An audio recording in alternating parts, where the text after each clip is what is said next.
وہ ہمارے ایک دانشور ہے، انہوں نے مضمون لکھا، کئی باتیں بڑی پسند آتی ہیں۔ وہ کہتے ہیں کہ میری اہلیہ، ان کو بھی کسی نے نا مس گائیڈ کر دیا تھا، حالانکہ اچھی خاتون ہے، کسی نے مس گائیڈ کر دیا، تو وہ بھی سماجی اور ویلفیئر اور یہ خواتین کو شوق ہوتا نا بننے کا، تو وہ بھی سماج کے اندر اچھا مقام تلاش کرنے کے موڈ میں آ گئی۔ تو کہیں ایک دن جانا تھا تو بڑی بن سنور کے میرے ساتھ وہ گاڑی میں بیٹھ گئی۔ تو میں گاڑی میں، عورتوں کو یہ بھی مسئلہ ہوتا ہے نا کہ ہماری تعریف کرو، تو کئی دفعہ بعد مردوں بیچاروں کو جھوٹ بولنا پڑتا ہے، تو زبردستی کراتی ہے نا جی۔ تو اس میں گنجائش بھی دی ہے شریعت نے گنجائش دی ہے کہ بیوی کو راضی کرنے کے لیے خلاف واقعہ بات کرنی پڑے تو کر لینی چاہیے، تو وہ کراتی بھی ہیں۔ 3 موقع پر خلاف واقعہ بات کرنے کی اجازت ہے، واقعہ کے خلاف بھی آپ بات کر سکتے ہیں۔ جنگ کے موقع پر 2 لوگوں کو صلح کرانے کے لیے اور بیوی کو راضی کرنے کے لیے کر لیں کوئی ایسی بات، بے شک اپنی طبیعت پہ جبر کر کے کر لیں، گنجائش ہے، اجازت ہے۔ تو وہ کہتے ہیں جب وہ گاڑی میں میرے ساتھ بیٹھی بن سنور کے، تو وہ تقاضا کرنے لگی کہ میں نے بڑے اچھے کپڑے پہنے ہیں پر آپ نے توجہ نہیں کرائی۔ وہ سیانا بندہ تھا، وہ چاہ رہا تھا کہ میری خاتون سمجھ جائے۔ وہ کہتے ہیں مجھے پتہ تھا کہ بیچاری مس گائیڈ ہو گئی ہے، دل کی بڑی اچھی ہے، سیانی ہے، لیکن اس کو نا کچھ خواتین نے، کچھ لوگوں نے مل کے اس کو ذہن غلط کر دیا ہے کہ سماج میں نکلو، باہر جاؤ، کام کرو، فلاں کرو، اپنی مرضی سے جیو۔ تو میرے ساتھ گاڑی میں بیٹھی کہیں جانے کے لیے، تو مجھ سے کہنے لگی کہ آپ نے میری طرف توجہ ہی نہیں کی، آپ نے کوئی ذکر ہی نہیں کیا کہ میں کیسی لگ رہی ہوں۔ تو کہتے ہیں میں نے اسے کہا کہ اگر تو ناراض نہ ہو تو پھر میں صحیح والی تعریف کر دوں۔ تو اس نے کہا کہ آپ کر دیں۔ تو کہتے ہیں میں نے درد سے اور خلوص سے اپنی بیوی سے کہا، خلوص کے ساتھ میں نے کہا میں تو روز گھر ہوتا ہوں، روز شام کو گھر ہوتا ہوں، اگر تو میرے لیے تیار ہوتی تو میں تیری تعریف کرتا، لیکن آج تو باہر جانے کے لیے تیار ہو، تو پھر ان سے تعریف کی امید رکھ جن کے لیے تو نے تیاری کی ہے۔ میرے لیے تیاری کرتی تو میں تو ہر شام تیرے پاس ہوتا ہوں۔ کہتے وہ میرے لفظوں میں درد تھا تو وہ بھی رو پڑی، کہنے لگی آپ گاڑی روک دیں، مجھے باہر جا کے کسی کو راضی نہیں کرنا، میں نے اسے راضی کرنا ہے جس کو رب کریم نے میرا شوہر بنایا اور میرے لیے منتخب کیا ہے، میرے ماں باپ کو۔ میں واپس لوٹ گئی۔ یہ ایک پہلو ہے سلگتا ہوا، اس کو سمجھا جائے۔ عورت کو ویسے بھی قابو کرنا بڑا آسان ہوتا ہے۔ اعلیٰ حضرت بریلوی رحمۃ اللہ علیہ فرماتے ہیں بیٹیاں نازک شیشیاں ہوتی ہیں، ان کو تو ذرا سی چوٹ لگے تو ٹوٹ جاتی۔ دیکھیں کتنا بڑا جملہ کہا بریلوی کے امام، نازک شیشیاں، ذرا کوئی آدمی گمراہ کرتا ہے، ذرا خراب کرتا ہے۔ اب دیکھیں نا، یہ جو بچیوں کو بچے مس گائیڈ کرتے ہیں، انہیں بڑے بڑے خواب دکھاتے ہیں، وہ بیچاری ماں باپ کو چھوڑ کے، بہن بھائی کو چھوڑ کے اس کے ساتھ شادی کرتی ہے، پھر جو اس کا بعد میں اشر ہوتا ہے، آپ ادلیاں نو سردار پہن تکے تے شرما والیاں نو جھوٹے ڈولیاں دے۔ پھر وہ بیچاری ماں باپ رکھتے نہیں، وہ ظلم کرتا ہے، تو کتنی بڑی تکلیف میں وہ بچی آ جاتی۔ نازک شیشی ہوتی ہے نا تو ٹوٹ جاتی۔ یہی حال اب جدید خواتین اور یہ جو کچھ اینکر پرسن ہیں، یہ اصل میں نا یہ آپ کو سیاست سکھاتے ہیں، لیکن یہ مادر پیدر آزاد لوگ ہیں، بالکل آزاد۔ یہ تو علماء شور نہ کریں، بات نہ کریں، گفتگو نہ کریں، مشائخ بات نہ کریں، اور یہ جو کچھ سنجیدہ اور دینی طبقہ ہے یہ کوئی شور نہ کرے، یہ تو روڈوں پہ ننگے ہو کے آ جائیں معاذ۔ خوفناک نظریہ رکھتے ہیں یہ لوگ۔ عورت کو کہتے ہیں تیرے حقوق ہم تجھے لے کے دیں گے، مثلاً وہ کون سا حق ہے جو تم نے لے کے دینا ہے؟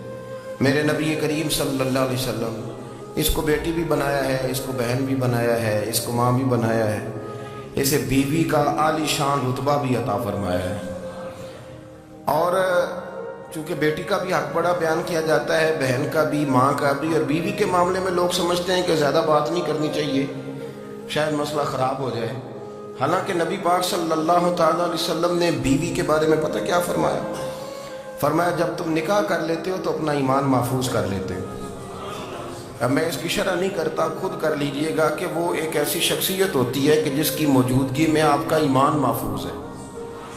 اب میں نہیں سمجھتا کہ اس سے بڑی بات کوئی اور ہو سکتی ہے، جس کی موجودگی میں آپ کا ایمان، اور بھئی یہ حدیث پاک عرض کر رہا ہوں، نکاح جب کوئی کر لے تو اس نے اپنا ایمان مکمل کر لیا۔ اس کا معنی یہ ہوا کہ آپ کا ایمان محفوظ ہے اس کی موجودگی میں، تو اس سے زیادہ بھی یعنی ایمان سب سے قیمتی چیز ہے نا، تو اس کے محفوظ ہونے کی وجہ حضور نے نکاح بیان کر دی۔ اب میرا خیال ہے بیوی اگر کوئی اس سے بڑا حقوق مانگے گی تو بیوقوفی کرے گی۔ اتنا بڑا درجہ نبی کریم نے اسے عطا کر دیا، اتنا بڑا مقام دے دیا کہ تو خامد کے ایمان کے محفوظ ہونے کا ذریعہ بن گئی ہے۔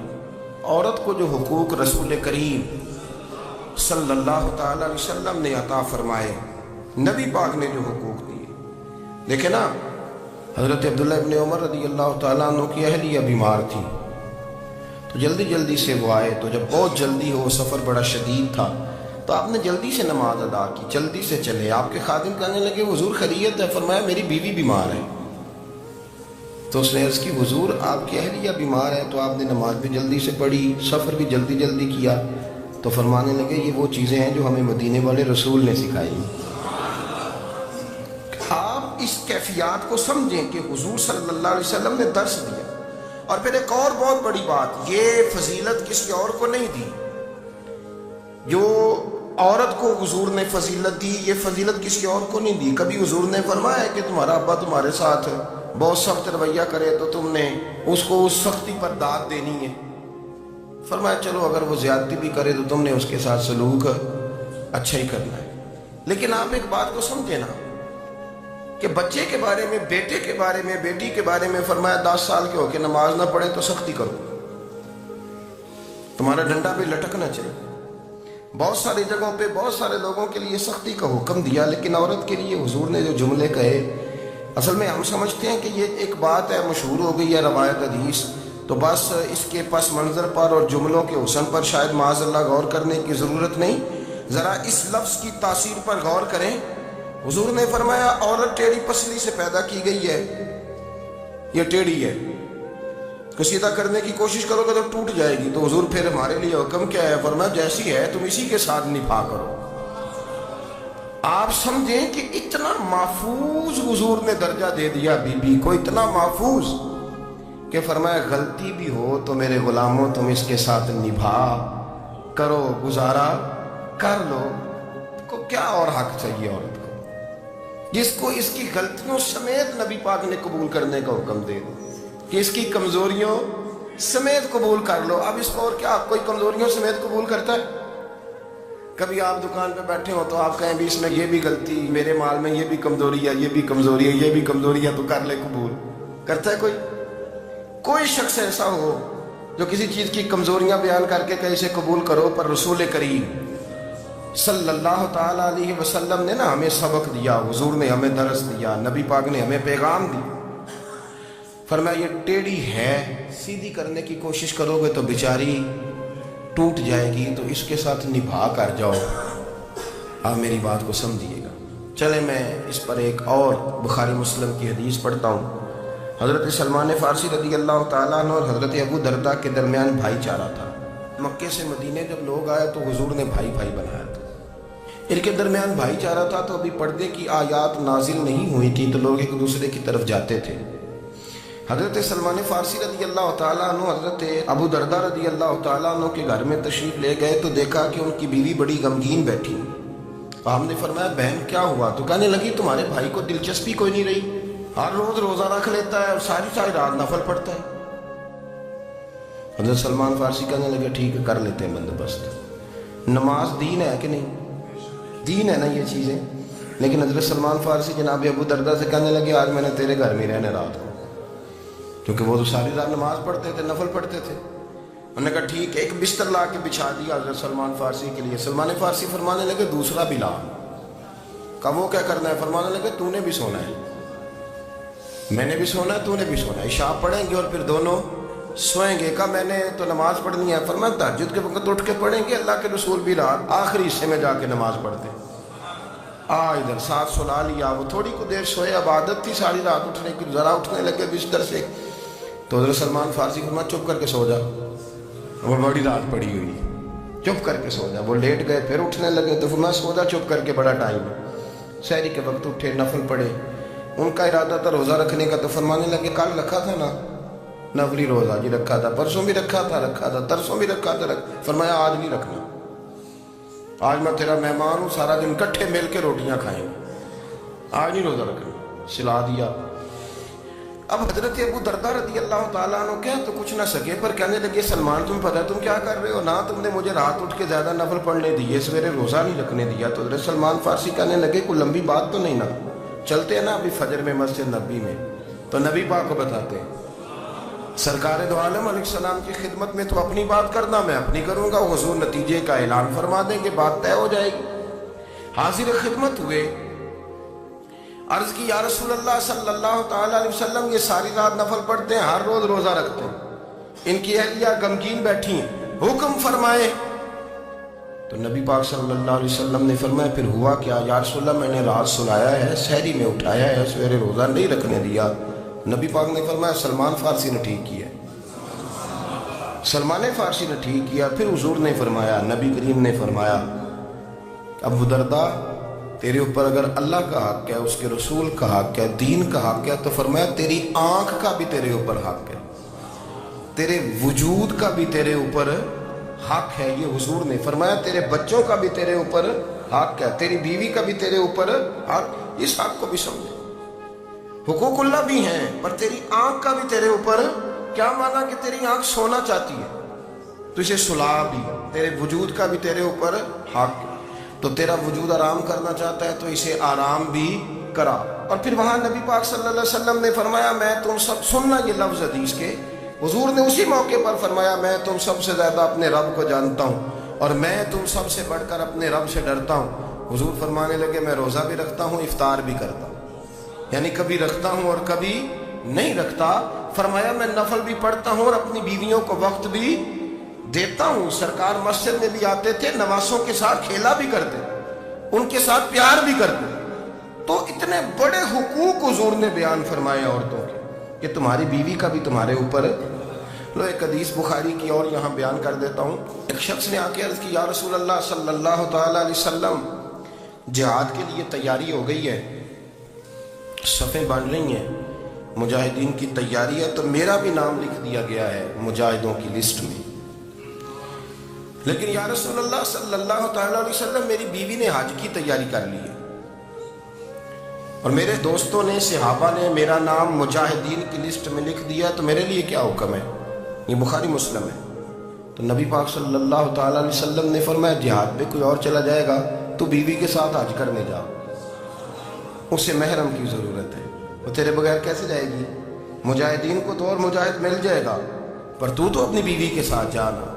نبی پاک صلی اللہ علیہ وسلم نے مرد کو محافظ بنایا ہے، عورت کو مرد کا قیدی نہیں بنایا، بلکہ عورت کو حفاظت عطا کی اور مرد کو اس کا محافظ بنایا۔ اب بچیاں آزاد ہونا چاہتی ہیں، اور آزادی بھی وہ والی کہ جو بنیادی طور پر آزادی نہیں، فحاشی ہے۔ میں نے بہت پہلے کہا ہے کہ اسلام بیٹیوں کو قیمتی سمجھتا ہے۔ جس بندے کے پاس 20 تولے سونا ہو وہ چوک میں لے کے نہیں آتا، وہ قیمتی چیز ہے، اس نے چھپا کے رکھی ہوتی ہے۔ تو جو نبی پاک صلی اللہ علیہ وسلم کا کلمہ پڑھنے والے بیویاں، اسلام انہیں قیمتی سمجھتا ہے، کہتا ہے کہ تم قیمتی ہو لہذا گھر کے اندر رہو، تم باہر نہ ہو۔ لیکن عورتیں ہیں کہ ان کو بلا وجہ لوگ خراب کر دیتے ہیں اور بلا وجہ وہ اس مغالطے کا شکار ہو جاتی ہیں۔ اب آگے بڑھتے ہیں۔ قرآن مجید نے سورہ نور کی آیت نمبر 30 میں کہا کہ کل للمؤمنین یغضوا من ابصارہم، فرمایا کہ اے محبوب علیہ السلام مومن مردوں سے کہہ دو کہ اپنی نظریں جھکا کے رکھیں، اپنی نظریں۔ اور اگلی آیت میں فرمایا وَقُلْ لِلْمُؤْمِنَاتِ یغضضن من ابصارہن، فرمایا کہ اے محبوب مومن عورتوں سے بھی کہہ دو کہ اپنی نظریں جھکا۔ مرد بھی اپنی نظر جھکا کے رکھے گا عورت کی طرف، لیکن یہ ساری پابندی صرف مرد پر نہیں، عورت بھی غیر محرم کا چہرہ نہیں دیکھے گی، اس پر بھی اسی طرح نظر جھکانے کا حکم ہے، جس طرح کہ وہ ہر دکاندار کو بھائی جان کہہ کے گفتگو کرنے کی اس کو بھی اجازت نہیں ہے کہ وہ سمجھے کہ پابندی تو مرد نے کرنی تھی، میں نے تھوڑی کرنی تھی۔ وہ جس کے پاس جائے، جہاں بھی جائے، ڈاکٹر کے پاس جائے، باہر جائے، تو وہ جس طرح مرضی اس کا دل چاہے وہ بات چیت کرے، اس کی عورت کو بھی اجازت اسلام نہیں دیتا۔ بنیادی طور پہ اسلام شرم و حیا کا دین ہے، حیا کی بات کرتا ہے۔ حیا کی جب ہم تعریف کرتے ہیں تو حیا کی تعریف یہ ہے کہ کوئی کبھی چیز دیکھ کے نا تو آپ کی طبیعت میں کراہت محسوس ہو، آپ کوئی غلط جملہ منہ سے نکالتے ہوئے ذرا جھجکیں، آپ کوئی غلط بات کرتے ہوئے تھوڑا بوجھ محسوس کریں۔ ہمارے ہاں تیزی سے فروغ پایا ہے بے حیائی، سنگیوں کی محفلیں، یاروں کی محفلیں، اس میں غلیظ گفتگو ہوتی ہے الا ماشاء۔ جن دوستوں کو بڑی پاک صاف گفتگو کرنی چاہیے، دوستی کا رشتہ بڑا مقدس رشتہ ہے، جو یہاں ایک دوسرے سے پیار کریں گے جنت میں بھی اکٹھے داخل کیے جائیں گے۔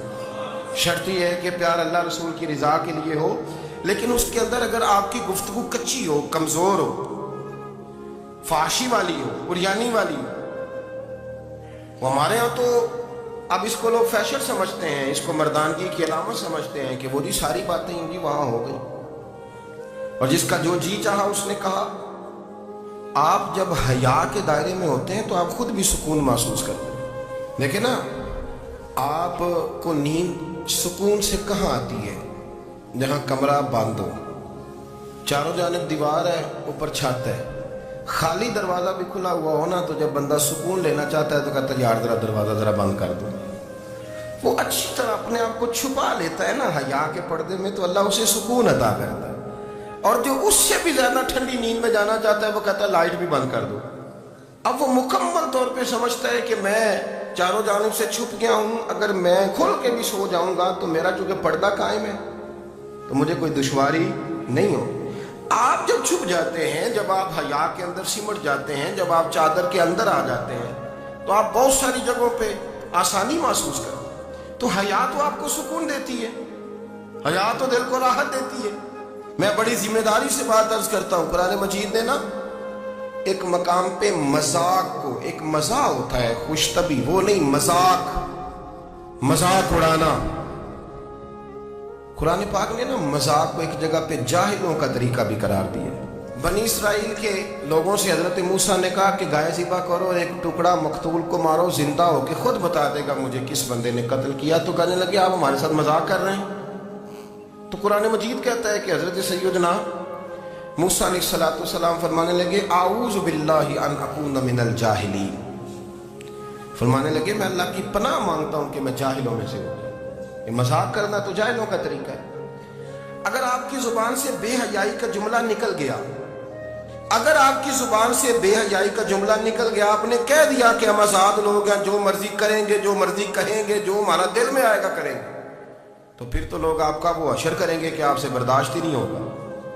جس کا لوگ مذاق بنا لیتے ہیں اور جو مذاق بن جاتا ہے پھر اسے کچھ جینے دیتا ہے۔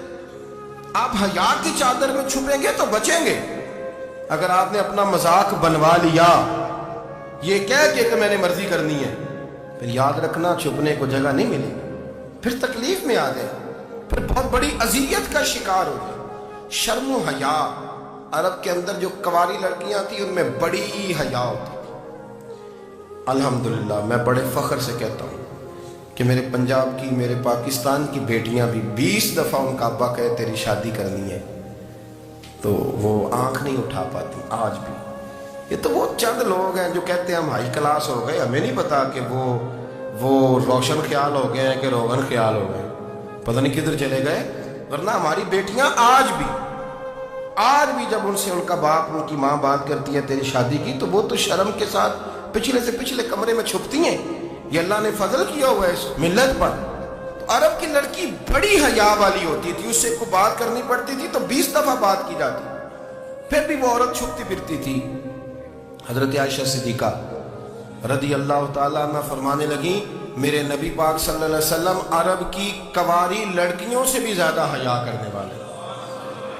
قاضی اعجاز مالکی نے، شیخ عبدالحق محدث دہلوی نے، دیگر بزرگ جو سیرت نگار گزرے انہوں نے لکھا ہے کہ نبی پاک صلی اللہ علیہ وسلم کے اندر 100 مردوں سے زیادہ طاقت تھی، 100 مردوں سے زیادہ طاقت۔ اب جو بات کہنے لگا ہوں، جو نتیجہ دینے لگا ہوں، اس پر خاص توجہ آپ فرمائیں گے۔ ذرا فکری طور پر، نظریاتی طور پر ایک چیز کو سمجھیے۔ ہم سمجھتے ہیں کہ جوان لڑکا ہے جی جو مرضی کرے، عمر ہے جی، آپ ذرا بات پر غور کیجئے گا کہ حضور صلی اللہ علیہ وسلم میں طاقت 100 مردوں سے زیادہ ہے، اور حیا کواری لڑکیوں سے بھی زیادہ ہے۔ ذرا اس بات کا تقابلی جائزہ کیجئے گا کہ طاقت 100 مرد